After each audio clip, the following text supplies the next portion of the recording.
अगर आप MCRE lab technician की तैयारी कर रहे हैं तो ये क्लास आपके लिए होने वाली है खास। इस क्लास के अंदर मैं आपको 25 MCQ करवाने वाला हूं जो आपके PYQ बेसिस और नए टाइप के क्वेश्चन के ऊपर रहेगी। इन 25 MCQ के अंदर मैं आपको 100 क्वेश्चन का सॉल्यूशन करवाने वाला हूं। अब आप सोच रहे होंगे सर किस प्रकार से करवाने वाले हैं, तो इन क्वेश्चनों का सॉल्यूशन मैं आपके कंप्लीट इस तरीके से करवाऊंगा जहां से आपको नए टाइप के क्वेश्चन और नए अपडेटेड सिलेबस के आधार पर जो आपको एग्जाम के अंदर देखने को मिलते हैं वो सारी चीजें यहाँ पे आपको मिलेगी। हाय एवरीवन, मैं रामचैन एक बार फिर से आप सभी का सुदर्शन पैरामेडिकल के इस ऑनलाइन प्लेटफॉर्म पर हार्दिक स्वागत करता हूं। दोस्तों, आज के इस विशेष वीडियो में हम बात करेंगे MCRE 2025 के अंदर जो लैब टेक्नीशियन की वैकेंसी आई है उसके रिगार्डिंग हम जो है कुछ PYQ और कुछ नए MCQ के बारे में चर्चा करने वाले हैं जहां से आपको एग्जाम के अंदर काफी हेल्प मिलने वाली है। तो सबसे पहले बात करें यहाँ पे दोस्तों, अगर आपने टेलीग्राम नहीं ज्वाइन किया इसे आप ज्वाइन कीजिएगा ताकि आपको हर क्वेश्चन, हर PDF, हर क्लास की PDF और इंफॉर्मेशन जो है वो भी मिलती रहे। और अपनी तैयारी के दौरान कोई भी दिक्कत या डाउट होने पर ये जो स्क्रीन पर मोबाइल नंबर दे रखे हैं बिल्कुल यहाँ पे कॉल करके आप बात कर सकते हैं। तो हम बात करते हैं हमारे क्वेश्चन की तरफ। दोस्तों, सबसे फर्स्ट क्वेश्चन की तरफ बात करें, यहाँ पे अगर पहला क्वेश्चन आपसे कह रहा है कि eight which of the flowing locations does bile enter the digestive tract, कि निम्नलिखित में से किस स्थान पर बाइल जो है आपके डाइजेस्टिव ट्रैक्ट में जो है आपके क्या करता है, एंटर यानी प्रवेश करता है भाई। ठीक है, तो यहां पे अगर अपन बात करें दोस्तों, सबसे पहले ये डाइजेस्टिव ट्रैक्ट की बात कर रहा है। तो डाइजेस्टिव ट्रैक्ट की अगर अपन बात करें यहां पे डायग्राम के बेसिस पर,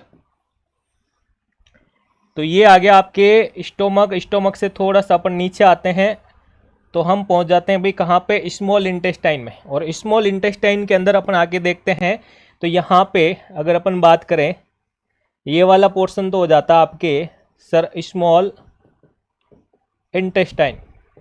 और अगला अगर अपन बात करें यहाँ पे दोस्तों, ये आपके जो है स्टार्ट हो जाता है क्या, first part of small intestine, जिसे हम क्या कहते हैं, डियोडिनम कहते हैं। क्या कहते हैं दोस्तों, डियोडिनम, फिर आपका जेजुनम, फिर आपका इलियम आ जाता है। ठीक है, और इधर अगर अपन बात करें तो ये पोर्शन आ जाता है आपके किसका, स्टोमक का दोस्तों, स्टोमक। और इधर ऊपर की तरफ अगर अपन बात करें तो ये आ गया आपके कौन सा, इसोफेगस आ गया। ठीक है, तो अगर अपन बात करें कि हमसे क्या कहा गया है कि डाइजेस्टिव ट्रैक्ट की, तो अब अपन पहुंच गए कहां पे, डाइजेस्टिव ट्रैक्ट के अंदर। अब क्वेश्चन की बात करते हैं। क्वेश्चन क्या कह रहा है, क्वेश्चन कह रहा है आपसे कि भाई बाइल जो है आपके कहां से भाई एंटर करता है। सबसे फर्स्ट ऑप्शन की बात करूं अगर मैं यहां पे, पहला ऑप्शन आपसे कह रहा है गैस्ट्रो इसोफेगियल स्पिंचर। तो यहां पे पहले ही बात कर लेते हैं, ये इसोफेगस जो गैस्ट्रो इसोफेगियल स्पिंचर है ये होता कहां पे है। तो यहां पे अगर अपन बात करें दोस्तों तो ये आ जाता है आपके sir gastro oesophageal sphincter. Next हम बात करें, सेकंड आपसे कह रहा है कि डियोडिनम, तो ये आ गया आपका डियोडिनम। और सी आपसे कह रहा है पाइलोरिक स्पिंचर, तो पाइलोरिक स्पिंचर भी आपके स्टोमक के एंडिक पार्ट में आ जाता है, पाइलोरिक स्पिंचर।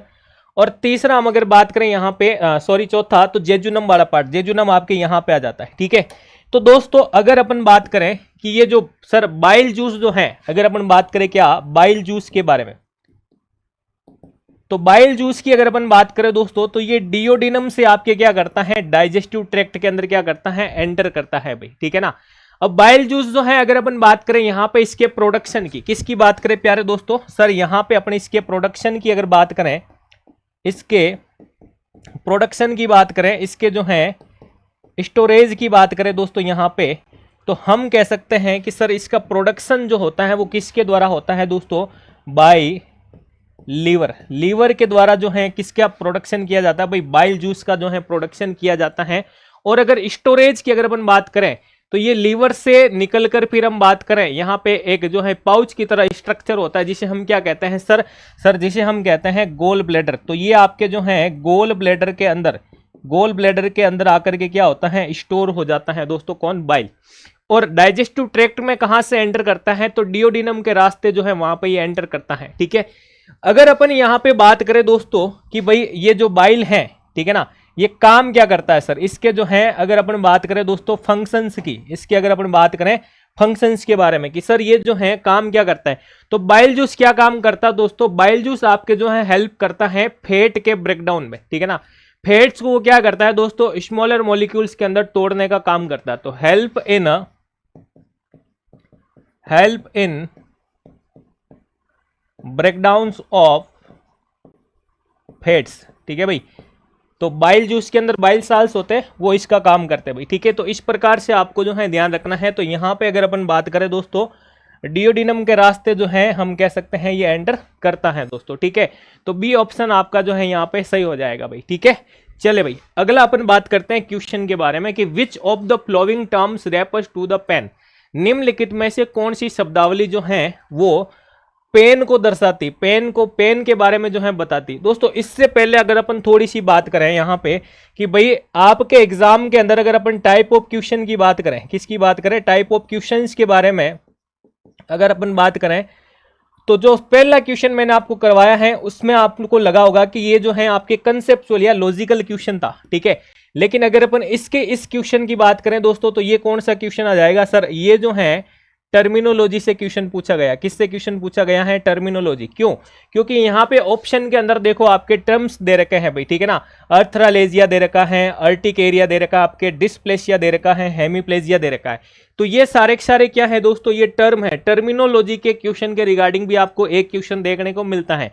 और मैंने आपको हमेशा से ही कहा है कि अगर आपके हम बात करें सीआरई की, तो यहाँ पे आपको 80 क्वेश्चन जो है टेक्निकल के देखने को मिलेंगे। तो 80 टाइप ऑफ क्वेश्चन आप तैयार कर सकते हैं। अगर पिछला सीआरई आपको दिया तो आपको पता होगा किस टाइप के क्वेश्चन पूछे जाते हैं।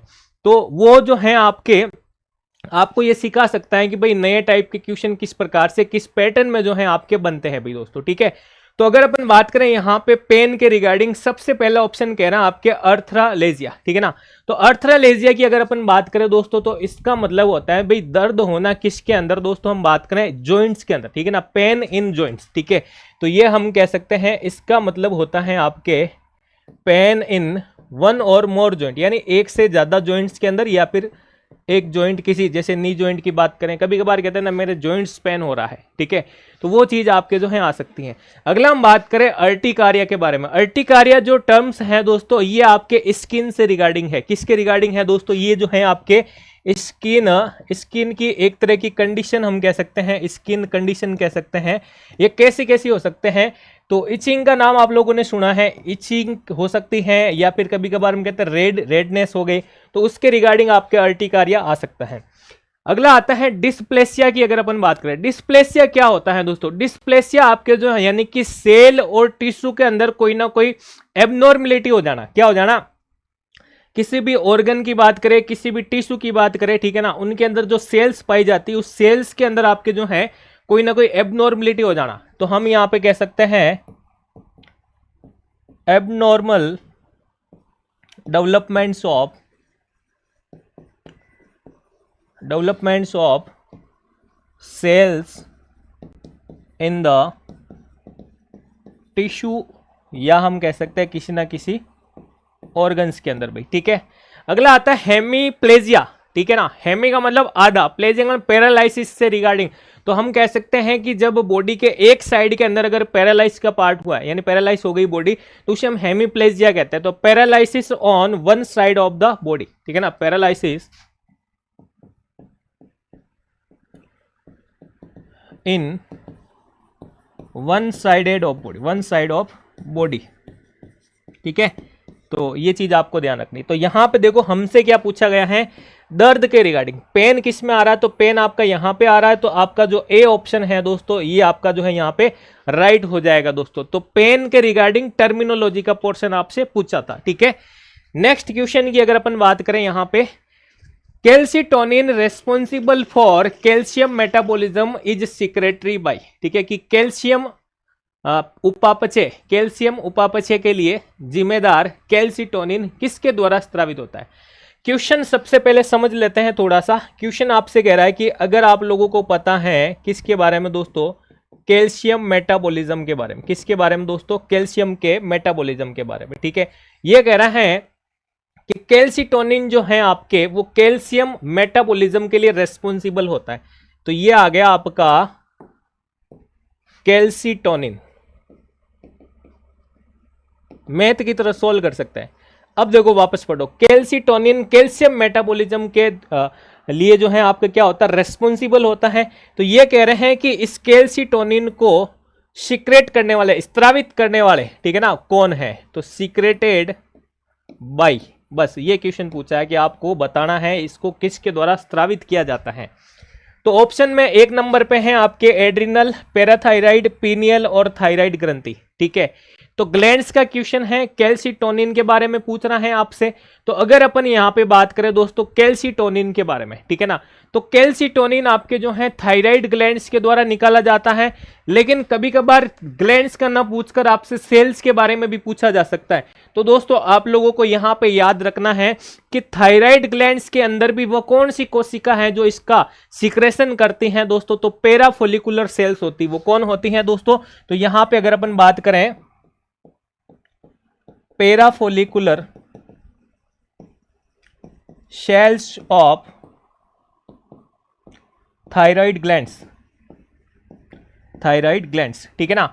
तो ये क्या करती हैं दोस्तों, आपके कैल्सिटोनिन का सिक्रेशन करने का काम करती हैं।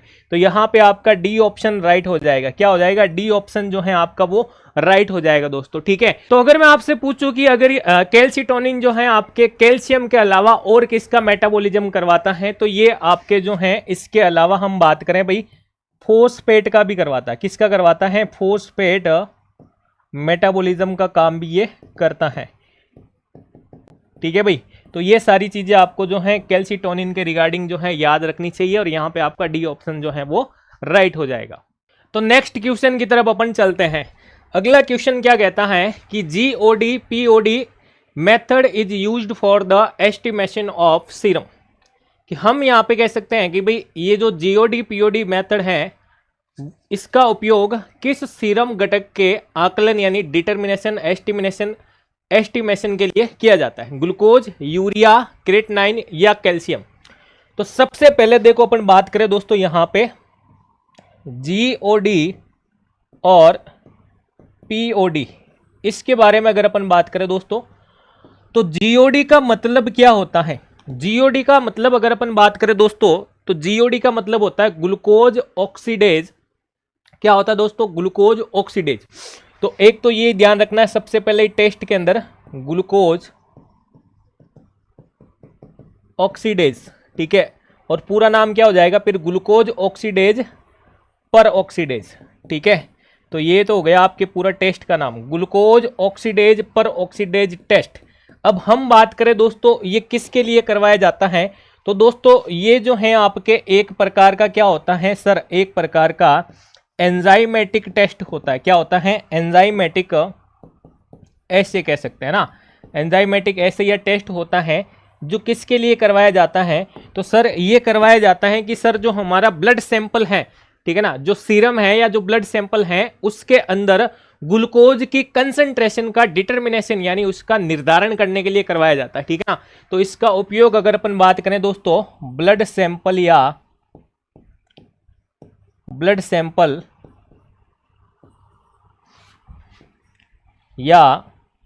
सीरम, इसके अंदर अगर अपन बात करें ब्लड की ग्लूकोज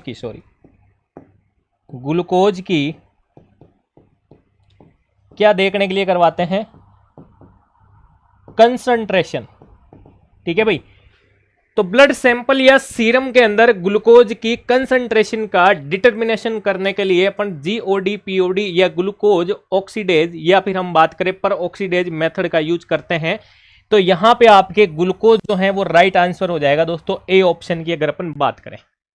इस क्वेश्चन को देखकर आपको ऐसे लगा होगा ना कि ये किस टाइप का क्वेश्चन है, तो दोस्तों ये जो टेस्ट के रिगार्डिंग क्वेश्चन है और ये आपसे पूछा है कि ये किसके लिए करवाया जाता है, यानी इसका पर्पज आप लोगों से पूछा है टाइप ऑफ क्वेश्चन के अंदर, ये मैं आपको बता देता हूं। अगला हम बात करें यहां पे in which stage of erythroblast haemoglobin appears first. Important question है दोस्तों, ऐसे क्वेश्चन आपके जो है एग्जाम के अंदर पूछे जाते हैं। सबसे पहले हम बात करें कि यहां पे ये हमसे ये कह रहा है कि जो हम इरिथ्रोपोइसिस पढ़ते हैं ना दोस्तों, इरिथ्रोपोइसिस प्रोसेस की अगर अपन बात करूं, ठीक है ना, तो उसकी अगर अपन बात करें यहां पे कि ये क्वेश्चन तो आया हुआ है आपके इरिथ्रोपोइसिस से, ठीक है ना, इरिथ्रोपोइसिस के रिगार्डिंग आप लोगों से ये क्वेश्चन पूछा गया है कि इसका जब आप पूरा प्रोसेस पढ़ते हैं तो उस प्रोसेस के अंदर आप ऐसा कहां पे देखते हैं कि सबसे पहले हीमोग्लोबिन एपियर होता है, सबसे पहले haemoglobin appears in which stage, ठीक है ना। तो कौन सी स्टेज के अंदर आपको ये देखने को मिलता है। तो दोस्तों अगर अपन इसकी बात करें तो मुझे एक चीज और याद आ रही है कि ये जो आपका है ना कि इरिथ्रोपोइसिस, ठीक है ना, ऐसे ही हम बात करें हीमोपोइसिस है, ठीक है ना। तो ये जो वर्ड है ना, ये टर्म्स जो है ना सारे के सारे, ठीक है, थ्रोम्बोसाइटोपिनिया है, ल्यूकोसाइटोसिस है, ऐसे ऐसे जो वर्ड है, यहां से एक क्वेश्चन पक्का पूछा जाता है, इस वर्ड को देखकर याद आ गए। तो इस पूरी टर्मिनोलॉजी की आप क्या करेंगे, एक सीरीज बना लेना दोस्तों अपनी डायरी के अंदर, जहां से एक क्वेश्चन आपको देखने को मिलता है दोस्तों, ठीक है। अब इरिथ्रोपोइसिस की अगर अपन मीन्स की बात करें दोस्तों, तो यानी कि वह प्रक्रिया जिसके अंदर आरबीसी या इरिथ्रोसाइट का क्या होता है, डेवलपमेंट होता है सर, ठीक है ना। और ये कहां पे, with in the bone marrow की हम यहां पे बात कर रहे हैं दोस्तों, ठीक है। तो ये जो है हमें हीमोग्लोबिन कहां पे दिखाई देता है, तो हीमोग्लोबिन की अगर अपन बात करें यहां पे ऑप्शन नंबर 1 की बात करें, यहां पे हमसे कह रहा है लेट इरिथ्रोब्लास्ट या इंटरमीडिएट या लेट नॉर्मोब्लास्ट, अर्ली इरिथ्रोब्लास्ट या फिर अर्ली। तो यहां पे देखो अपन बात करें दोस्तों, ए ऑप्शन जो है आपका राइट हो जाएगा, ठीक है। इंटरमीडिएट के अंदर आपके दिखाई देता है सबसे पहले, ठीक है, लेट में भी दिखाई देता है, तो हम यहाँ पे कह सकते हैं। वैसे हालांकि अगर ये ऑप्शन आपके नहीं आता यहाँ पे, तो इंटरमीडिएट नॉर्मोब्लास्ट हमारा जो है राइट आंसर हो जाता दोस्तों, ठीक है। तो इस प्रकार के क्वेश्चन भी आप लोगों से पूछे जाते हैं, इसकी पूरी सीरीज के अंदर अपन ये चीज देखते हैं। अगले क्वेश्चन की बात करें, testosterone is secreted by, testosterone का सीक्रेशन जो है वो किसके द्वारा किया जाता है। तो टेस्टोस्टेरोन की अगर अपन बात करें दोस्तों, ये एक प्रकार का क्या है भाई, ये हार्मोन है सर, क्या है, ये हार्मोन है, ठीक है ना। तो अगर अपन बात करें, ऑप्शन हमसे कह रहा है Leydig cells, oxyntic cells, chief cells या सर्टोली सेल्स।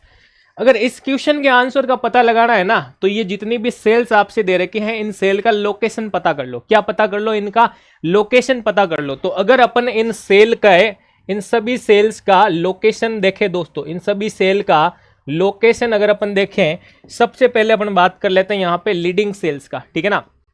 तो लीडिंग सेल्स की अगर अपन बात करें, तो ये जो है आपके टेस्टिस के अंदर देखने को मिलती। कहां पे दोस्तों, टेस्टिस के अंदर। और टेस्टिस के अंदर भी अगर अपन बात करें, जो आपके इंटरस्टिशियल टिश्यू होता है, वहां पे आपको देखने को मिलती है। तो हम कह सकते हैं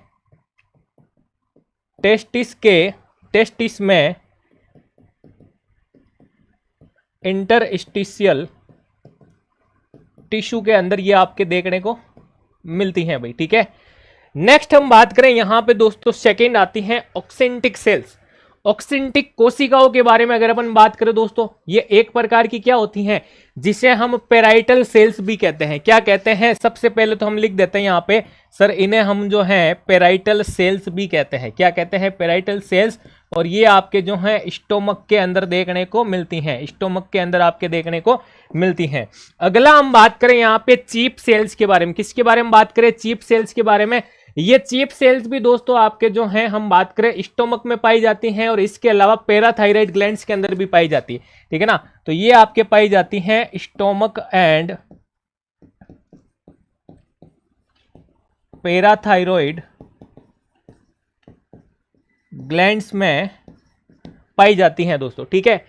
सर्टोली सेल्स के बारे में अगर अपन बात करें दोस्तों, कि सर्टोली सेल्स जो है सर, ये कहां पे पाई जाती है। तो सर्टोली सेल्स भी हमें जो है टेस्टिस के अंदर देखने को मिलती है भाई। किसमें दोस्तों, टेस्टिस के अंदर आपके जो है स्ट्रक्चर के अंदर देखने को मिलती हैं दोस्तों, ठीक है।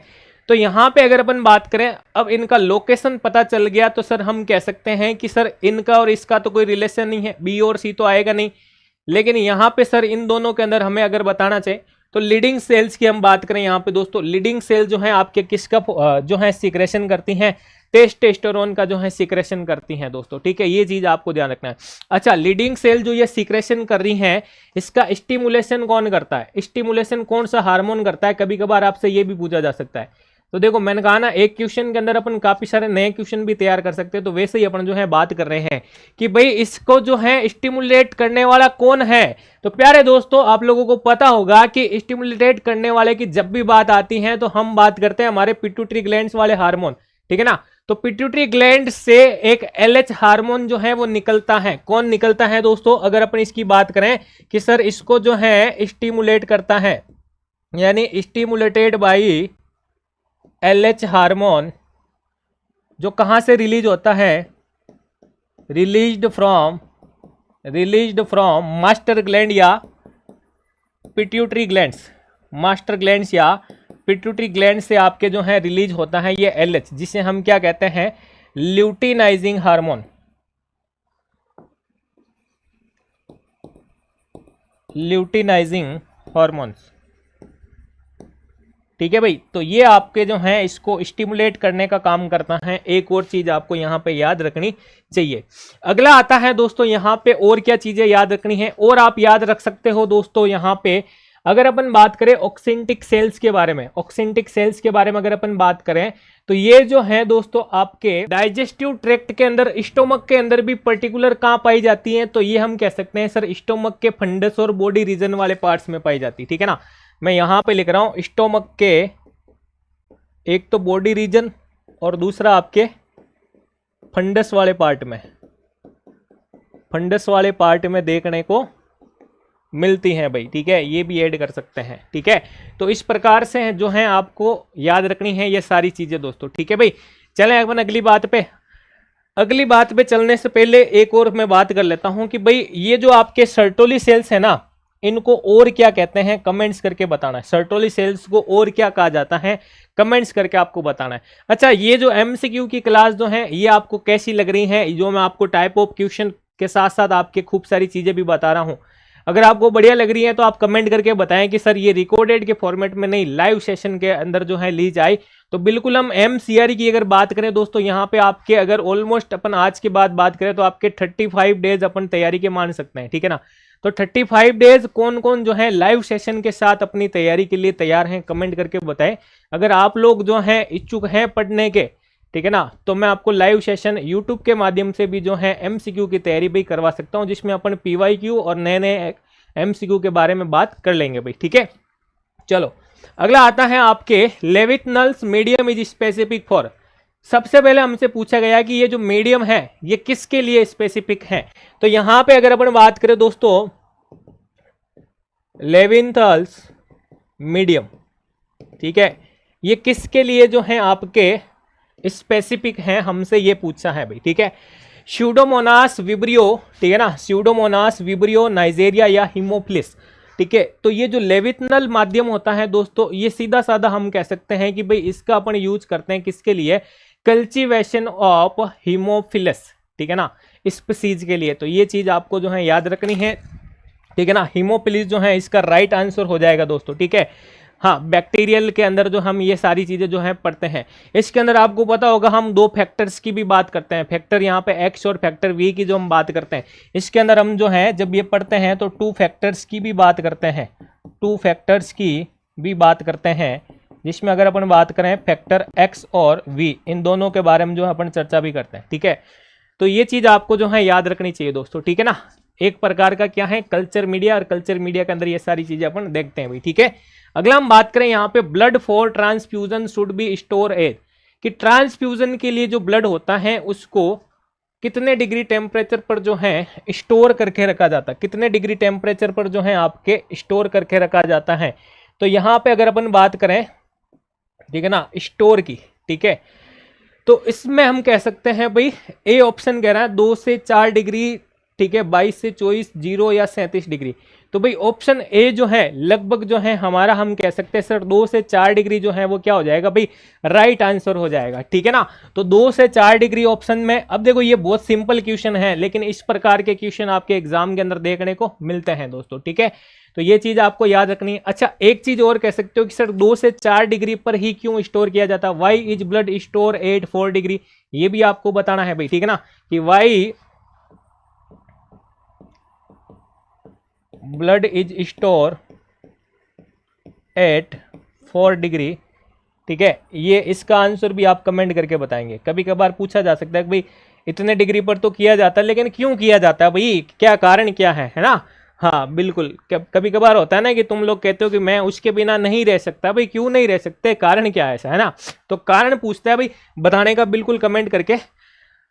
मैं बात करता हूं यहाँ पे दोस्तों आपके लैब टेक्नीशियन की, अगर आप तैयारी कर रहे हैं और आपके पास MCRE जैसी इतनी बढ़िया वैकेंसी है, जो हर साल आ रही हैं अभी आपके, तो MCRE 2025 के अंदर भी आप जो है ये आपके पास जो 35 डेज हैं, इन 35 डेज के अंदर आप लोग अगर तैयारी करना चाहते हैं, क्योंकि ये 35 दिन आपको बहुत कम दिए हैं, इस 35 दिन के अंदर हमें जो है सिस्टमेटिक तैयारी करने की आवश्यकता है दोस्तों। अगर किसी को नीड है कि सर हमें 35 दिनों में कैसे तैयारी करनी है, वो भी आप बता देना कमेंट करके, मैं एक वीडियो के द्वारा आप लोगों को बता दूंगा दोस्तों, ठीक है। तो आप लोग ये मेरा बैच ज्वाइन कर सकते हैं। उसमें सबसे बड़ी बात ये है आपके लिए कि भाई आप लोगों को जो है मेरी फ्री PYQ बुक मिलेगी, जिसके अंदर मैंने अब आपके 25-26 PYQ पेपर जो हैं वो ऐड कर दिए हैं दोस्तों। इसका मतलब पता है आपको कितने क्वेश्चन हो गए? लगभग 2500 क्वेश्चन आपके हो गए आपके पास सिर्फ और सिर्फ क्या PYQ। अब नए क्वेश्चन भी तो मिलेंगे क्या सर? नए क्वेश्चन आपको यहाँ पे मिलेंगे भाई, ठीक है ना। नए क्वेश्चन जो आपको टेस्ट सीरीज हम अवेलेबल करवाते हैं उसमें मिल जाएंगे। तो 1000 MCQ ये, 2500 ये, 3500 MCQ आप ऐसे ही सॉल्व कर, क्वेश्चन बाहर जाएगा कहाँ, समझ गया। आपको तैयारी, आपको सिलेक्शन के लिए 100 में से 100 नहीं चाहिए भाई, ठीक है ना। आपको सेफ स्कोर, हम बात करें मेरिट वाले नंबर, तो आपको 80 नंबर चाहिए, ठीक है। तो अकॉर्डिंग टू सिलेबस आपके ये बैच चल रहा है। टॉपिक वाइज टेस्ट भी है, उसमें शॉर्ट चार्ट के बेसिस पर प्रिपरेशन है। और दूसरा, अब हमने जो है अपना पूरा स्टडी कंटेंट जो है अपडेट कर लिया है 3D के अंदर। तो आप लोग जो है यहाँ पे ये बैच ज्वाइन करके भी जो है पढ़ाई कर सकते हैं MCRE के रिगार्डिंग दोस्तों, ठीक है। नेक्स्ट क्वेश्चन की तरफ बात करें कि reabsorption of water in the kidney is under the control of, कि किडनी के अंदर वाटर का रीएब्जॉर्प्शन, ठीक है ना। कि हम बात करें कि सर ये जो किडनी है, ठीक है ना, ये जो किडनी है सर, इसके अंदर वाटर का रीएब्जॉर्प्शन, क्या दोस्तों, रीएब्जॉर्प्शन, ठीक है ना, किसके नियंत्रण में होता है, किसके कंट्रोल के अंदर होता है। तो यहाँ पे ऑप्शन दे रखा आपको, अच्छा हार्मोन के रिगार्डिंग पूछा, STH, ACTH, LH या ADH, तो किसके कंट्रोल में होता है। अगर अपन यहाँ पे बात करें दोस्तों STH के बारे में, किसके बारे में अगर अपन बात करें दोस्तों STH के बारे में, तो क्या STH के नियंत्रण में होता है क्या? STH क्या कहता है आपसे, STH ये हार्मोन है आपके सोमेटोट्रोपिक हार्मोन के बारे में हमने पढ़ा होगा, ठीक है ना। ये या फिर आप कह सकते हो GH, ठीक है ना, ग्रोथ हार्मोन, ठीक है, सोमेटोट्रोपिक हार्मोन्स, ठीक है, जो एक प्रकार का क्या है, ग्रोथ हार्मोन से भाई, क्या है, ग्रोथ हार्मोन से, ठीक है ना। हाँ, ये भी आपके पिट्यूटरी के द्वारा जो है निकाला जाता है, तो ये भी आपको जो है ध्यान रखना है। दूसरा आपके दे रखा है ऑप्शन में ACTH, ठीक है ना। ACTH की अगर अपन बात करें, एड्रीनो कोर्टिकोट्रोपिक हार्मोन, ठीक है। ACTH की अगर अपन बात करें, एड्रीनो कोर्टिकोट्रोपिक हार्मोन, अच्छा ये किसके द्वारा निकाला जाता है? ये तो हमने कहा कि सर ये जो है PG, पिट्यूटरी ग्लैंड्स के द्वारा निकाला जाता है। अब यहाँ पे एड्रीनो लिखा हुआ है, इसका मतलब एड्रीनल। LH की बात करें, ल्यूटिनाइजिंग हार्मोन, ये भी आपके पिट्यूटरी के द्वारा। ADH की बात करें दोस्तों, ADH जिससे हम क्या कहते हैं, एंटी डायूरेटिक हार्मोन्स कहते हैं, क्या कहते हैं, एंटी डायूरेटिक हार्मोन, ठीक है। या फिर हम बात करें वेसोप्रेसिन के बारे में, ठीक है ना, या तो हम इसे एंटी ड्यूरेटिक हार्मोन्स, या फिर हम बात करें सर वेसोप्रेसिन, ठीक है। तो यहां पे हमारा जो आंसर आता है दोस्तों, ये एक ऐसा क्वेश्चन है दोस्तों वाटर के रीअब्जॉर्प्शन के रिगार्डिंग, ये हर एग्जाम, पैरामेडिकल के एग्जाम के अंदर आपसे पूछा जाता है, ठीक है ना। तो इसके अंदर हम कह सकते हैं कि सर हमारा जो ADH है, ये हमारा राइट आंसर हो जाएगा कि ADH हार्मोन जो है इसको कंट्रोल करने का काम ये करता है दोस्तों। कैसे करता है, ठीक है ना, ये कैसे करता है दोस्तों, तो हम यहाँ पे कह सकता है कि सर ये क्या करता है कि ये DCT और कलेक्टिंग डक्ट जो है, ठीक है ना, एक तो मैं बात कर रहा हूँ दोस्तों DCT के बारे में, एक मैं बात कर रहा हूँ आपके कलेक्टिंग डक्ट के बारे में। ये सारी चीजें हम कहाँ पढ़ते हैं, ये नेफ्रॉन के अंदर अपन पढ़ते हैं ना। तो इन दोनों की बात कर रहा हूँ कि ये कैसे करता है कि सर ये DCT और कलेक्टिंग डक्ट जो है, इसकी इनके अंदर क्या करता है, इनकी पारगम्यता को बढ़ाने का काम करता है। क्या करता है, इनकी परमिएबिलिटी को बढ़ाने का काम करता है, ठीक है ना। तो इस प्रकार से हम कह सकते हैं ADH जो है इनके ऊपर क्या करता है भाई, कंट्रोल करने का काम करता है। किसके ऊपर, वाटर के रीअब्जॉर्प्शन के ऊपर, ठीक है। तो ये चीज भी आपको जो है याद रखना है, ठीक है। DCT और कलेक्टिंग डक्ट की क्या करता है, परमिएबिलिटी इंक्रीज करता है, ठीक है। तो ये चीज आप ध्यान रखें, काफी बार रीजन भी पूछा जा सकता है। अगला क्वेश्चन आता है, विच of the following is an example for spore forming bacilli, ठीक है दोस्तों, स्पोर फॉर्मिंग बेसिलाई के बारे में आपसे पूछा है, माइक्रो का क्वेश्चन है, ठीक है ना। अच्छा, इस क्वेश्चन को देखकर याद आया कि इससे पहले मैंने यूट्यूब के ऊपर आपके सिलेबस को रिगार्डिंग जो है एक वीडियो बताया, उसके अंदर मैंने कंप्लीट माइक्रोबायोलॉजी को कैसे पढ़ना वो भी मैंने आप लोगों को बताया है। तो उसके अंदर जब तुम जाओगे दोस्तों, मैंने माइक्रोबायोलॉजी का बताया है, मैं आपको ये बताना चाहता हूँ कि आपको कंप्लीट पढ़ने की आवश्यकता ही नहीं है। अब माइक्रोबायोलॉजी का वो लेक्चर देखना, ठीक है ना। उसके अंदर जो है मैंने आपके एक चार्ट बताया है, ठीक है ना। किसका चार्ट बताया है सर? बैक्टीरिया का चार्ट बताया है। किसका बताया है? बैक्टीरिया का चार्ट बताया है। बैक्टीरिया के चार्ट में भी मैंने आपके क्लासिफिकेशन के अलग अलग चार्ट दिए हैं। सिर्फ और सिर्फ थ्योरी में जाने की आवश्यकता ही नहीं है दोस्तों, ये क्लासिफिकेशन से ही, चार्ट से ही आपका क्वेश्चन आ रखा है। और वहां पे आप जाके देखोगे स्पोर फॉर्मिंग बेसिलाई मैंने बकायदा वहां पे बता रखा है अलग से, और उसमें एरो करके मैंने बेसिलस लिखा हुआ भी है, ठीक है। तो दोस्तों कभी कभार ऐसा होता है कि एम जैसी वैकेंसी के लिए समय कम होता है, लेकिन अगर आपके कंसेप्ट क्लियर होते हैं ना तो आप सिर्फ और सिर्फ रिवीजन ही करोगे। और अगर आपको थोड़ा बेसिक नॉलेज है तो आप सिर्फ और सिर्फ क्या कर सकते हैं, क्वेश्चन के ऑप्शन को देख करके, क्वेश्चन के टाइप को देख करके सीधा आंसर लगा सकते हैं। आपको ज़्यादा डीपली जो है पढ़ने की आवश्यकता भी नहीं होगी। जैसे मैं इसकी बात कर रहा हूँ, मुझे याद रह गया कि वहाँ उस चार्ट में सीधा सा छपा हुआ क्वेश्चन है, कहीं और कुछ भी थ्योरी की लाइन पढ़ने की आवश्यकता ही नहीं। तो ये सारी चीज़ें आपको जो है ध्यान में रखना है दोस्तों। अगला हम बात करें यहाँ पे, which cationic constituent largely present in the plasma. भाई क्या बात है कि प्लाज्मा के अंदर कौन सा कैटाइनिक घटक कॉन्स्टिट्यूएंट प्रमुख रूप से उपस्थित होता है। भाई प्लाज्मा की बात कर रहा है, ठीक है ना। प्लाज्मा के अंदर आपके बहुत अच्छा क्वेश्चन पूछा है कि कैटाइनिक घटक जो है प्रमुख रूप से उपस्थित होता है। सोडियम, पोटेशियम, कैल्शियम या फिर क्लोराइड की बात कर रहे हैं यहाँ पे। तो दोस्तों यहाँ पे देखो, हम बात करें जब अपन ये पढ़ते हैं, ठीक है ना, तो हमने कहा कि भाई सोडियम जो होता है ना वो सबसे ज्यादा लार्जली जो है ये आपके प्रेजेंट होता है, मोस्ट एबंडेंट कैटाइन की श्रेणी में हम इसको भी क्या करते हैं, रखते हैं भाई, ठीक है ना। तो इसके आगे आप लिख भी लेना, कभी कभार ये भी पूछा जा सकता है कैटाइन, ठीक है, कभी कभार ऐसा भी पूछ ले, most abundant cation present in the plasma. तो वो ऑप्शन में आपके सोडियम दिखे तो आप क्या कर लेना, राइट कर लेना कि भाई सोडियम होता है, ठीक है ना। और इसकी अगर अपन बात करें भाई सोडियम के बारे में, सोडियम का काम क्या हो सकता है सर, तो इंपॉर्टेंट रोल होता है सर इसका हमारे शरीर के अंदर फ्लूइड बैलेंस करने में। किसमें दोस्तों? फ्लूइड बैलेंस को मेंटेन करने के अंदर, ठीक है। दूसरा हम बात करें नर्व इंपल्स ट्रांसमिशन के अंदर भी इसका होता है, मसल्स के कॉन्ट्रैक्शन में भी होता है। तो ये इसके जो काम है ये भी आप लोग जो है भाई याद रख सकते हैं, ठीक है ना। तो यहाँ पे मैं आपको बता देता हूँ इसके फंक्शन के बारे में भी, ताकि सोडियम के रिगार्डिंग आपके क्वेश्चन आए तो आप बता सकते हैं। तो एक तो हम यहाँ पे कह सकते हैं कि ये क्या करता है भाई, फ्लूइड बैलेंस का काम करता है, ठीक है, फ्लूइड बैलेंस का काम करता है। दूसरा हम कह सकते हैं sir nerve impulse transmission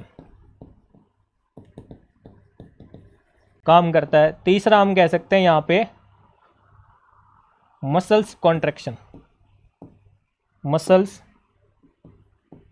contraction, ठीक है। तो ये तीनों काम आप लोग जो है याद रखिएगा सोडियम के रिगार्डिंग। बहुत अच्छा सिंपल सा क्वेश्चन है लेकिन बढ़िया क्वेश्चन है दोस्तों, ठीक है। नेक्स्ट हम बात करें यहाँ पे कि which hormone is mainly produced by the kidney. Kidney के द्वारा जो है आपके कौन कौन से हार्मोन, अभी 3-4 दिन पहले मैंने आपको 3D के अंदर एक क्लास भी बताई थी दोस्तों, 3D के अंदर एक क्लास ली थी, उसके अंदर भी मैंने आपको जो बताया था, ठीक है ना। यहाँ पे ऑप्शन दे रखा आपके प्रोलेक्टिन है, एड्रिनलिन है, इरिथ्रोपोइटिन है, और हम बात करें यहाँ पे प्रोथ्रोम्बिन है। तो दोस्तों अगर अपन बात करें यहाँ पे, तो यहाँ पे सीधा सा हम कह सकते हैं सर इरिथ्रोपोइटिन की बात आएगी। आपको पता होगा इरिथ्रोपोइसिस भी जब अपन पढ़ते हैं तो वहां पे भी अपन इरिथ्रोपोइटिन की बात करते हैं, तो अब हम कहते हैं ये कहाँ से आया कि सर ये किडनी से निकल कर आया, ठीक है ना। ये कहाँ से आया कि सर ये किडनी से निकल कर आया, तो वहां से भी आप इसको जो है याद कर सकते हैं दोस्तों, ठीक है ना। तो ये चीज आपको जो है याद रखनी चाहिए।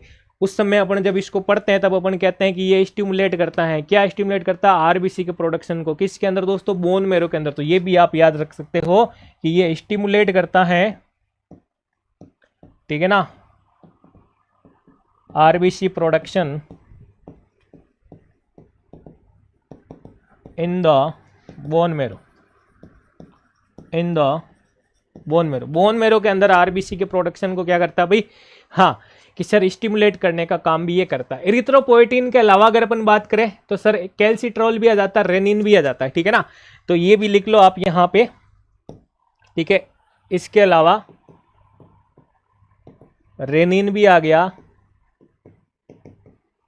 और कैल्सिट्रॉल भी आ गया। ये तीनों चीजें आपको जो है याद रखनी चाहिए दोस्तों, ठीक है ना।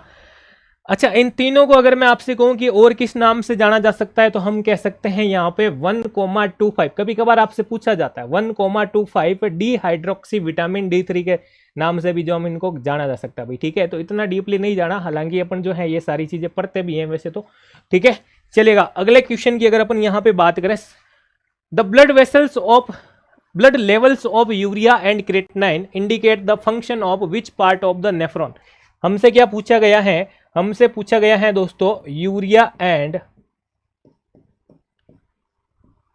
क्रिएटिनिन के बारे में, ठीक है ना, कि blood levels of blood urea और हम कह सकते हैं यहाँ पे क्रिएटिनिन लेवल इंडिकेट करता है द फंक्शन यानी कार्य को of which part of the nephron के किस पार्ट के, ठीक है ना, कि ब्लड के अंदर यूरिया और क्रिएटिनिन का स्तर जो है नेफ्रॉन के किस भाग के कार्य को दर्शाता है। क्या बोमन कैप्सूल की बात कर रहे हैं क्या, ठीक है ना, क्या बोमन कैप्सूल को दर्शाता है, या फिर हम बात करें सर ग्लोमेरुलर फिल्ट्रेशन की बात कर रहे हैं, या हम बात कर रहे हैं यहाँ पे सर जो है कलेक्टिंग डक्ट की बात कर रहे हैं दोस्तों, ठीक है, या फिर हम बात करें दोस्तों हेनले लूप की बात करें, किसकी बात करें सर, हेनले लूप की।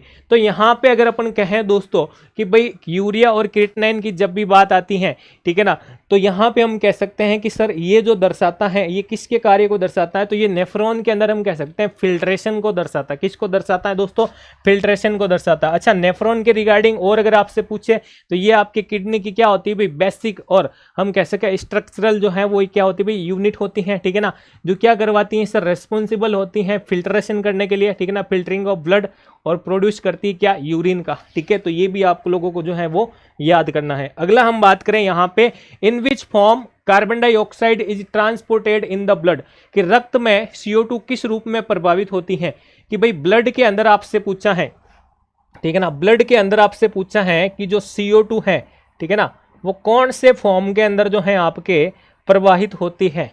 तो जब भी आपसे इस तरह का क्वेश्चन पूछा जाता है तो आप ऑप्शन की तरफ ध्यान दो, फ्री प्रोटीन है, प्लाज्मा प्रोटीन कॉम्बिनेशन, या बाइकार्बोनेट, या फिर फ्री CO2 के फॉर्म में जो है आपके ट्रांसपोर्ट होती है।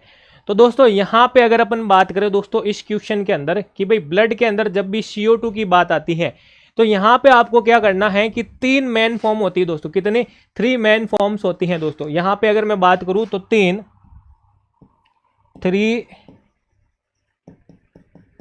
मेन फॉर्म्स होती है, ठीक है। अब तुम कहोगे सर ये क्या है, तो यहाँ पे अगर मैं बात करूं इन तीनों के बारे में, अगर इन तीनों के बारे में याद करूं, तीनों याद करवा देता हूं, फिर सबसे अगर अपन बात करेंगे कि भाई सबसे ज्यादा कितना परसेंटेज होता है तो उसकी भी बात कर लेंगे।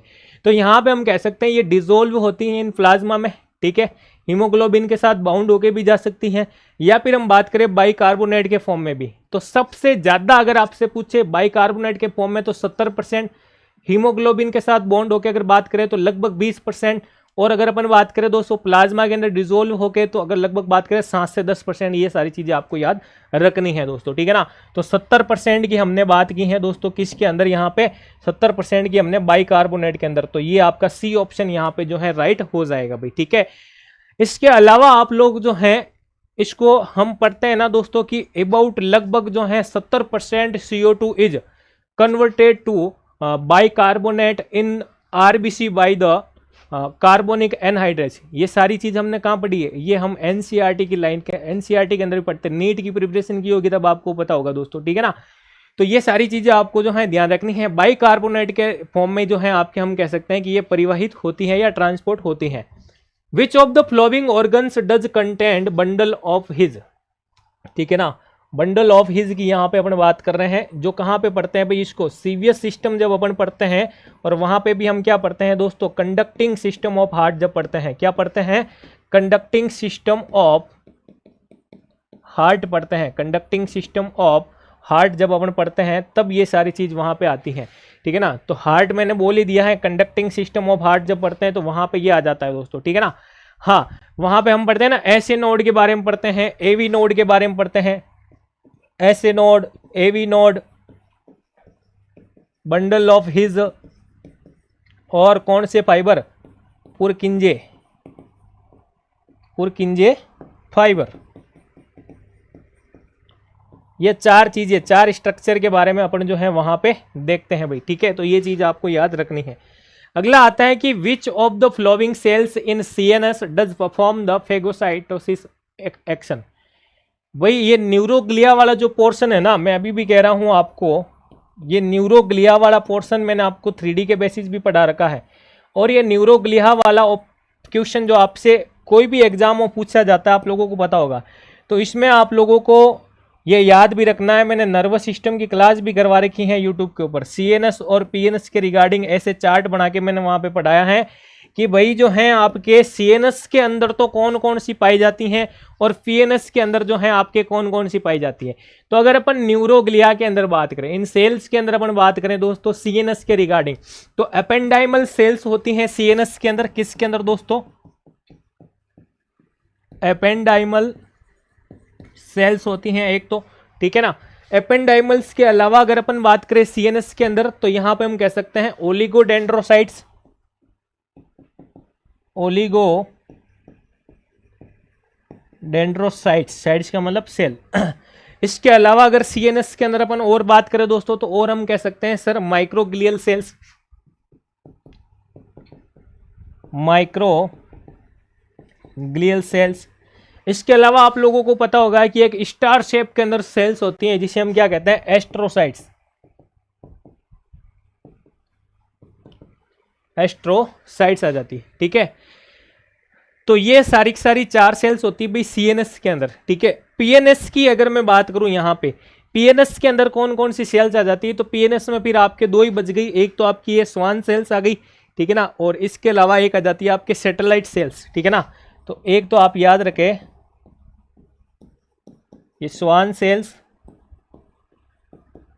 और दूसरी आ जाती है आपके सैटेलाइट सेल्स, ठीक है। अब हमसे क्या पूछा गया है कि सीएनएस की कौन कौन सी सेल, सीएनएस की ये चारों सेल आ गई, उसमें फेगोसाइटिक एक्शन जो है वो कौन सी जो सेल्स है वो करती हैं। तो फेगोसाइटोसिस की अगर अपन बात करें तो माइक्रोग्लियल सेल्स का कार्य होता है फेगोसाइटोसिस का परफॉर्मेशन करना भाई, ठीक है ना। तो ये आपका बी ऑप्शन यहाँ पे जो है राइट हो जाएगा, ठीक है। अगला हम बात करें यहाँ पे कि which part of the intestine absorb vitamin B12। Intestine का कौन सा पार्ट जो है विटामिन B12 का एब्जॉर्प्शन करता है? भाई विटामिन B12 की बात कर रहे हैं, विटामिन B12 के एब्जॉर्प्शन की अपन बात कर रहे हैं। किसकी बात कर रहे हैं? विटामिन B12 के एब्जॉर्प्शन की बात कर रहे हैं।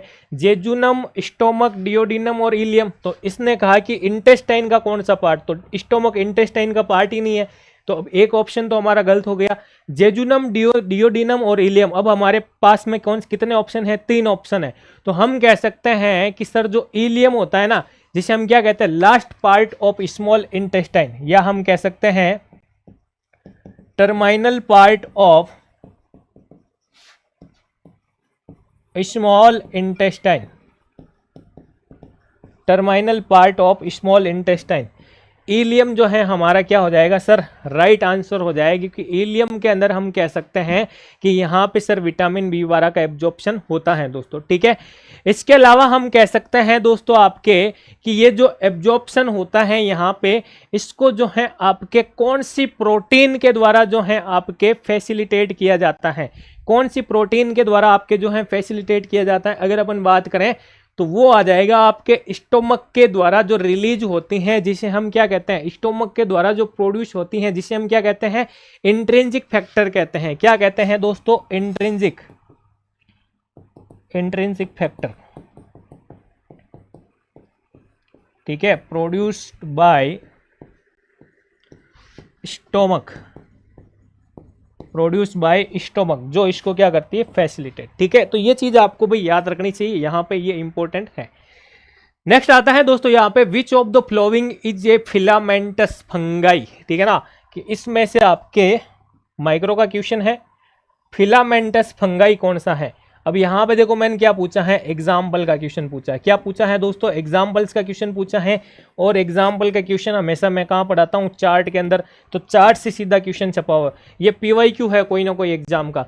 तो मैं आपको इस MCQ की क्लास के अंदर ये बताना नहीं चाह रहा कि भाई MCQ को इस तरीके से, MCQ आपको भी खूब सारे मिल जाएंगे। मैं आपको ये कह रहा हूँ कि आपके पास में अगर समंदर भर के MCQ हैं ठीक है ना। तो एग्जाम में किस तरह के पूछे जाते हैं, एग्जाम में किस तरह के क्वेश्चन का ट्रेंड चल रहा है, अगर आप माइक्रोबायोलॉजी में 2000 एमसीक्यू आपके पास ला के रख भी दोगे ना, तो आपको उसमें से पता लगाना ये कठिन है कि भाई किस टाइप का ट्रेंड चल रहा है आजकल के एग्जाम के अंदर दोस्तों। तो ये इन क्वेश्चनों के बेसिस पर आप लोगों को, अगर आप एक बार नहीं, दो बार नहीं, 3 बार जब इनको देखोगे ना, तब आपको पता चलेगा दोस्तों कि किस टाइप के क्वेश्चन का ट्रेंड चल रहा है। किसी ने अगर एमसीआरई पहले भी दिया है ना, तो ये क्वेश्चन देख के आपको सीबीटी बेस पे हुआ तो आपको पता भी लगेगा कि किस तरह के ट्रेंड, यानी हाँ ऐसे क्वेश्चन आपके पूछे भी जाते हैं दोस्तों, ठीक है ना। तो ये चीज आपको याद रखनी है। तो यहाँ पे अगर अपन एग्जाम्पल की बात करें, एस्परजिलस जो है आपके क्या है दोस्तों, फिलामेंटस फंगाई है दोस्तों, ठीक है। अगला हम बात करें, which colour coded bag is used for non infectious waste. BMW से क्वेश्चन आया है, किससे आया है, बीएमडब्ल्यू से क्वेश्चन आया है, जिसे हम क्या कहते हैं, जिसे हम कहते हैं biomedical waste management. Biomedical waste management, दिल पे हाथ रख के बता देना अगर कंपटीशन के एग्जाम देते हो तो इस प्रकार के क्वेश्चन पूछे जाते हैं। बायोमेडिकल वेस्ट मैनेजमेंट का पूरा चार्ट कहाँ मिलेगा, पूरा चार्ट मिलेगा आपको टेलीग्राम पर। कहाँ पे मिलेगा, टेलीग्राम चैनल को आप क्या कीजिएगा, ज्वाइन कीजिएगा। हर दिन आपको जो है एक नया चार्ट मिलता है। टेलीग्राम पे जाकर आप चार्ट देखो तो वहाँ ब्रैकेट में आपको लिखा मिलेगा नॉन इन्फेक्शियस वेस्ट जो है आपके यहाँ पे, हम कह सकते हैं कि सर ब्लैक के अंदर डाला जाता है। किस में डाला जाता है, ब्लैक के अंदर जो है हम यहाँ पे कह सकते हैं दोस्तों, ठीक है ना। तो ये चीज आप लोग, चार्ट वाली चीजें है ना, ये चीज याद रखोगे। अगला हम बात करें यहाँ पे, which of the following cancers can be detected using PAP smear screening test. PAP के द्वारा, ठीक है ना, पीएपी स्मीयर स्क्रीनिंग टेस्ट के द्वारा। तो यहाँ पे तो हालांकि ये सिंपल क्वेश्चन था, एक प्रकार का स्क्रीनिंग टेस्ट होता है सर्वाइकल कैंसर के रिगार्डिंग हम कहते हैं, ठीक है ना। तो यहाँ पे देखो ये तो अपने आप ही गलत हो जाएंगे, सर्विक्स अपना आप, ये सिंपल क्वेश्चन था। अगली क्लास के अंदर पीएपी के रिगार्डिंग जो है आपको और भी क्वेश्चन देखने को मिलेंगे। What is the main cause of macrocytic anaemia. Macrocytic anaemia का मुख्य कारण क्या है, एनीमिया एक ही चार्ट के अंदर पढ़ाया हुआ है, अगर वापस पढ़ना है तो भी बता देना भाई, एनीमिया मैं यूट्यूब के ऊपर भी आपको पढ़ा सकता हूं बढ़िया तरीके से एकदम, ठीक है ना। तो यहाँ पे एनीमिया के अंदर सर अगर अपन बात करें भाई कि जो मैक्रोसाइटिक की बात की जा रही, मैक्रो का मतलब, साइटिक का मतलब एनीमिया, अगर मैक्रो का मतलब सर बहुत ज्यादा, ठीक है ना, मैक्रो का मतलब क्या, बहुत ज्यादा, ठीक है ना, साइटिक का मतलब सेल्स, तो हम क्या कह सकते हैं, यहाँ पे आरबीसी की बात होती है एनीमिया में, एबनॉर्मल आरबीसी की बात हो रही है। किसकी बात हो रही है दोस्तों, यहाँ पे हम कह सकते हैं सर एबनॉर्मल आरबीसी की बात होती है। किसकी बात होती है, एबनॉर्मल आरबीसी की। और जब आपके मैक्रोसाइटिक एनीमिया की बात आती है तब कौन सा एनीमिया की बात आएगी, आपके विटामिन B12 किसकी बात आएगी दोस्तों, विटामिन B12 की बात आ जाती है दोस्तों, ठीक है। अगला आता है, what does the presence of increased white blood cells in synovial fluid, ठीक है ना। तो यहां पे देखो अपन बात करते हैं साइनोवियल फ्लूइड के बारे में। किसके बारे में दोस्तों, साइनोवियल फ्लूइड के बारे में अपन जो है बात करते हैं। साइनोवियल फ्लूइड हमें किस में देखने को मिलता है सर, साइनोवियल जॉइंट्स के अंदर। किस में दोस्तों, साइनोवियल जॉइंट्स के अंदर। साइनोवियल जॉइंट्स के एग्जांपल की बात करें, जैसे सर हिप जॉइंट आ जाता है, क्या आ जाता है दोस्तों, हिप जॉइंट आ जाता है, जैसे एंकल जॉइंट आ जाता है, जैसे नी जॉइंट आ जाता है। तो ये कह रहे हैं कि इसके फ्लूइड के अंदर अगर आपको WBC ज्यादा देखने को मिलेगी, ठीक है ना, तो WBC जब ज्यादा बढ़ जाती है तो किसकी बात आएगी भाई, इन्फेक्शन की बात आएगी। किसकी बात आएगी दोस्तों, यहाँ पे इन्फेक्शन की बात आ जाती है। किसकी बात आती है, इन्फेक्शन। तो यहाँ पे हम कह सकते हैं कि WBC का काउंट ज्यादा होना, यानी ल्यूकोसाइटोसिस हो जाना, तो वहां पे सर या तो सेप्टिक अर्थराइटिस हो सकता है, गाउट की प्रॉब्लम हो सकती है, इन्फ्लामेशन हो सकता है, ठीक है ना। तो यहाँ पे देखो बी ऑप्शन आपका जो है राइट हो जाएगा भाई, इन्फ्लामेशन के रिगार्डिंग दोस्तों। ये चीज आपको यहाँ पे जो है याद रखनी है दोस्तों, ठीक है। अगले क्वेश्चन की बात करें यहाँ पे, Which stain is commonly used for identifying malarial parasite in the blood smear? Malaria परजीवी को रक्त स्मीयर में पहचानने के लिए कौन सा रंग कण, यानी कि हम यहाँ पे बात करें भाई स्टेन, सामान्यतः उपयोग किया जाता है। Giemsa stain, Ziehl Neelsen stain, India ink या फिर ग्राम स्टेन, है ना। अब तुम कहोगे सर आपने आंसर ही बोल दिया, है ना। तो यहाँ पे देखो हम बात करें जिम्सा स्टेन का जो है अपन क्या करते हैं भाई, यूज करते हैं, ठीक है ना, क्योंकि क्वेश्चन पढ़ा तो आंसर अपने आप निकल गए, ठीक है, कभी कभार होता है ना, हाँ। जल्दबाजी में हो जाता है, ठीक है। तो जिम्सास्टेन की अगर अपन बात करें दोस्तों यहाँ पे कि जिम्सास्टेन को अपन यूज करते हैं। दूसरा अगर अपन बात करें यहाँ पे दोस्तों जिम्सास्टेन के बारे में, तो हम कह सकते हैं कि ये भी क्या करता है आपके, ये डिफरेंशिएट करता है किसको दोस्तों, पैरासाइट्स को, ठीक है ना। अब हम कह सकते हैं कि सर पैरासाइट्स को डिफरेंशिएट्स करता है तो किसके बेसिस पर करता है, तो उनके एफिनिटी के आधार पर करता है। किसके द्वारा, उनकी एफिनिटी के आधार पर जो है क्या करता है, ये डिफरेंशिएट करने का काम करता है। तो हम कह सकते हैं कि ये जो है सर डिफरेंशिएट करता है two parasites based on their affinity, ठीक है। उनकी एफिनिटी के आधार पर जो क्या करता है, पैरासाइट्स को डिफरेंशिएट करने का काम करता है, ठीक है। तो ये भी आपको जो है याद रखना है। और जब हम जिम्सास्टेन के द्वारा स्टेनिंग करते हैं दोस्तों, तो हम कह सकते हैं कि भाई न्यूक्लियस जो है वो रेड कलर का दिखाई देता है। कौन से कलर का, रेड कलर का। और जो पीछे बचा हुआ पार्ट पूरा साइटोप्लाज्म का, वो ब्लू कलर का जो है आपके दिखाई देता है। अच्छा, कभी कभार आपसे क्वेश्चन ये भी पूछा जा सकता है कि ब्लड स्मीयर के ऊपर जो है मलेरियल पैरासाइट्स के लिए, मलेरिया की डायग्नोसिस के लिए गोल्ड स्टैंडर्ड, ठीक है ना, गोल्ड स्टैंडर्ड स्टेनिंग कौन सा है या स्टेन कौन सा है, तब भी आप कह सकते हो कि जिम्सास्टेन है। क्योंकि हम क्या कर सकते हैं, it can be used for both thin और थिक ब्लड फिल्म, ठीक है ना। तो ये भी आपको जो है याद रख सकते हो कि gold standard for malaria diagnosis on blood smear, ठीक है। तो ये भी सारी चीजें आपको याद रखनी चाहिए दोस्तों, ठीक है। अगला हम बात करें यहाँ पे सदाबहार क्वेश्चन है, SI unit for creatinine in blood is. भाई मैं अभी भी कह रहा हूं कि ये जो क्वेश्चन है आपका, ये आपका क्वेश्चन आया हुआ है नॉर्मल वैल्यू के रिगार्डिंग, ठीक है ना। और यहां से आपको जो है नॉर्मल वैल्यू के रिगार्डिंग 80 में से 2 से 3 क्वेश्चन जो है देखने को मिलते हैं। नॉर्मल वैल्यू का पूरा चार्ट मैंने करवा रखा है, आज ही उसे अपने स्टडी टेबल के सामने चिपका देना। 1 से 2 क्वेश्चन काफी बार एग्जाम के अंदर जो है 2 से 3 क्वेश्चन भी आपके पूछ लिए जा सकते हैं। अब यहाँ पे आता है इसके यूनिट की बात करें, सिस्टम्स ऑफ इंटरनेशनल यूनिट आपको जो बतानी है किसकी, क्रेटनाइन की। और आप मुझे जो है कमेंट करके बताओगे नॉर्मल वैल्यू ऑफ क्रेटनाइन के बारे में। नॉर्मल वैल्यू ऑफ क्रेटनाइन की जो है आप लोग कमेंट्स करके बताओगे, मेल और फीमेल दोनों में अलग अलग बताओगे भाई, ठीक है। तो यहाँ पे अगर अपन बात करें SI यूनिट के बारे में, तो SI यूनिट जो हो जाती है आपके, वो तो क्या हो जाती है भाई, ये हो जाएगी सर यहाँ पे माइक्रोमोल पर लीटर। क्या हो जाएगी, माइक्रोमोल पर लीटर आ जाएगी, ठीक है। तो ये आ जाएगी आपके माइक्रोमोल पर लीटर, ठीक है। तो ये भी जो है आप लोग ध्यान रख सकते हैं। नेक्स्ट हम बात करें Robert Koch is best noun for.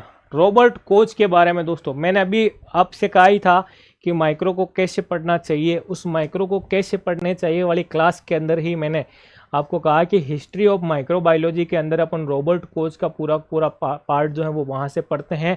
और वहाँ पे मैं बता रहा हूँ आपको कि उस क्लास में मैंने रॉबर्ट कोच की तीसरी लाइन के अंदर भी मैंने आपको ये लिखवा रखा है कि इन्होंने जो है आइडेंटिफिकेशन का काम किया किस किस के लिए। अगर अपन बात करें दोस्तों तो ट्यूबरकुलोसिस की बात आ जाती है, कोलेरा की बात आ जाती है और एंथ्रेक्स की बात आ जाती है, ठीक है ना। तो ये जो है इन्होंने आइडेंटिफाइंग का काम किया किसके बारे में, कॉजेटिव एजेंट्स के बारे में, किस किस के, ट्यूबरकुलोसिस, कोलेरा और हम कह सकते हैं एंथ्रेक्स, ठीक है। तो ये ऑप्शन आपका यहाँ पे राइट हो जाएगा। क्वेश्चन कहाँ से है सर, हिस्ट्री के रिगार्डिंग क्वेश्चन पूछा गया, किसके रिगार्डिंग, हिस्ट्री के रिगार्डिंग क्वेश्चन, सीधे नोट से क्वेश्चन आ रखा है आपका, ठीक है। तो ये आपको जो है याद रखना चाहिए दोस्तों। अगले क्वेश्चन की बात करें यहाँ पे, which of the flowing components of pile is responsible for the emulsification of fats during digestion. क्या बात है, यहाँ पे हमें कहा है कि डाइजेशन के दौरान, ठीक है ना, यहाँ पे हमसे क्या कहा है कि डाइजेशन के दौरान, ठीक है, किसकी बात की जा रही है, इमल्सिफिकेशन। क्वेश्चन को पहले अपन सेट कर लेते हैं, इमल्सिफिकेशन ऑफ फैट, ठीक है ना, इसका डाइजेशन होता है। और इसके डाइजेशन के लिए रेस्पॉन्सिबल कौन है, इसके लिए जो है रेस्पॉन्सिबल कौन है, सेलुलोज, बिलिरुबिन, बाइल साल्ट या फिर कोलेस्ट्रॉल। तो अभी हम पिछले क्वेश्चन में एक जगह बात करके आए कि सर लीवर जो है ये क्या करता है कि सर ये जो है आपके, अरे कौन सा जूस पिलाता है आपको, अरे कौन सा जूस पिलाता है सर, ये हमने कहा था कि भाई ये जो है आपके कौन सा जूस पिलाता है कि सर ये जो है बाइल जूस पिलाने काम करता है। ये कौन सा जूस पिलाता है दोस्तों, बाइल जूस पिलाने का काम ये करता है। ये बाइल जूस पिलाने का काम करता है। ये बाइल जूस जो है आपके कहाँ पे जाके स्टोर होता है, तो हमने कहा कि सर ये जो है आपके गोल ब्लैडर में जाकर के क्या हो जाता है भाई, स्टोर हो जाता है, ठीक है ना। फिर हमने ये भी कहा कि ये जो है डाइजेस्टिव ट्रैक्ट में एंटर करता है, यानी कि ये जो है यहाँ पे इस डाइजेशन में एंटर करता है, तो किसके रास्ते करता है, ये डियोडिनम के रास्ते। किसके, डियोडिनम की हमने जो है बात की थी, ये भी अपन जो है बात करके आए हैं दोस्तों, ठीक है। तो ये जो है यहाँ पे हम कह रहे हैं कि फैट के इमल्सिफिकेशन का काम भी तो करवाता है, बिल्कुल करवाता है। तो ऐसा इस बाइल जूस के अंदर क्या है, तो ऐसा इस बाइल जूस के अंदर आपके क्या है दोस्तों, यहाँ पे हम कह सकते हैं सर ऐसा इसके अंदर है बाइल साल्ट्स। क्या है, बाइल साल्ट्स। जो बाइल साल्ट्स क्या करवाते हैं, आपके फैट का इमल्सिफिकेशन करवाते हैं। और फैट के इमल्सिफिकेशन में क्या होगा, लार्ज जो फैट के मॉलिक्यूल्स हैं वो स्मॉलर ड्रॉपलेट्स या मॉलिक्यूल्स में आपके जो है कन्वर्ट हो जाते हैं दोस्तों, ठीक है। तो ये चीजें आपको याद रखनी है कि produce by liver, store in gall bladder और क्रूशियल रोल्स इन इमल्सिफिकेशन। ये तीनों चीजें आपको याद रखनी चाहिए और यहाँ पे आपका ऑप्शन सी जो है वो क्या हो जाएगा, राइट हो जाएगा, ठीक है। तो ऐसे क्वेश्चनों के बारे में हम बात कर रहे थे। तो अगर आप MCRE 2025 की तैयारी कर रहे हैं प्यारे दोस्तों, तो आप लोगों को ये बैच जो है अवश्य ज्वाइन करना चाहिए, जिसमें 3D के बेसिस पर सारी चीजें हो रही हैं। Video lecture, online test, topic wise MCQ, PDF notes हैं और फुल लेंथ टेस्ट सीरीज के साथ साथ मैं बात करूं यहाँ पे आपको जो है ये बुक जो है दोस्तों आपको जो है फ्री अवेलेबल होगी दोस्तों इस बैच के अंदर, जिससे आपकी तैयारी जो है बेहतरीन हो जाएगी। जिसमें हम बात करें all India lab technician previous year paper हैं, जिसमें लगभग 25 पेपर जो हैं आपको प्रोवाइड होंगे दोस्तों, ठीक है। तो इसलिए आप जो है इसका विशेष ध्यान रखें। और ये सारी चीज़ें आपको जो है हम बात करें भाई, इसके लिए आप जो सुदर्शन पैरामेडिकल का हमारा ऐप है इसे आप लोग क्या करें, डाउनलोड करें, जहां पे आपको ये सारी चीज़ें मिल जाएगी दोस्तों, ठीक है। तो ये थे हमारे आज के क्वेश्चन। ये क्वेश्चन आपको किस प्रकार के लगे, और अगर आप ऐसे ही क्वेश्चनों के बेसिस पर लाइव क्लास चाहते हैं तो आप कमेंट जरूर कीजिएगा। मिलते हैं नेक्स्ट लेक्चर के अंदर। धन्यवाद साथियों।